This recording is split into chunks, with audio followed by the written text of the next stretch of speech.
स्वातंत्र्यानंतर पहिल्यांदाच देशात जातनिहाय जनगणना होणार। मोदी सरकारचा महत्त्वाचा निर्णय। तर जातनिहाय जनगणनेच्या तारखा कधी जाहीर करणार?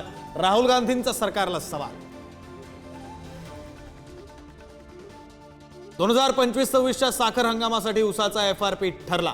केंद्रीय मंत्रिमंडळ बैठकीत 3550 रुपये प्रति टन दर निश्चित। 400 रुपयांनी एफआरपी वाढल्याची केंद्रीय मंत्री अश्विनी वैष्णव यांची माहिती।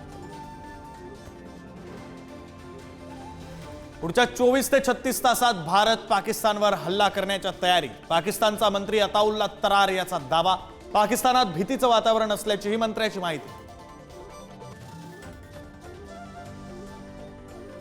पहलगाम दहशतवादी हल्ल्यानंतर काँग्रेस हायकमांडकडून नेत्यांसाठी मार्गदर्शक सूचना जारी।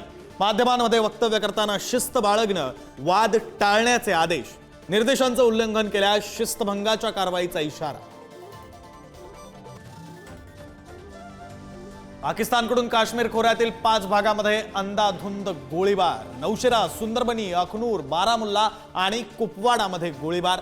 पाकिस्तानकडून सलग 6व्या दिवशी शस्त्रसंधीचं उल्लंघन।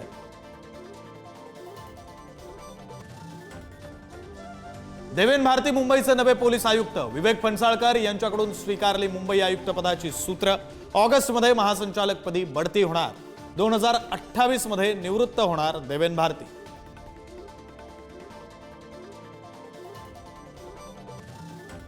अक्षय तृतीयेनिमित्त पुण्यातील दगडूशेठ हलवाई गणपती मंदिरात आंब्यांची आरास। दगडूशेठ गणपतीला 11,000 आंब्यांचा महानैवेद्य। तर नाशिक आणि सोलापुरातही गणपतीला आंब्यांची आरास। अक्षय तृतीयेच्या शुभ मुहूर्तावर सोन्यानं गाठला 1 लाखांचा टप्पा। सोन्याचे दर जीएसटी सह 1,0631 रुपये प्रतितोळा। आज सरासरी 1,500 रुपयांची वाढ।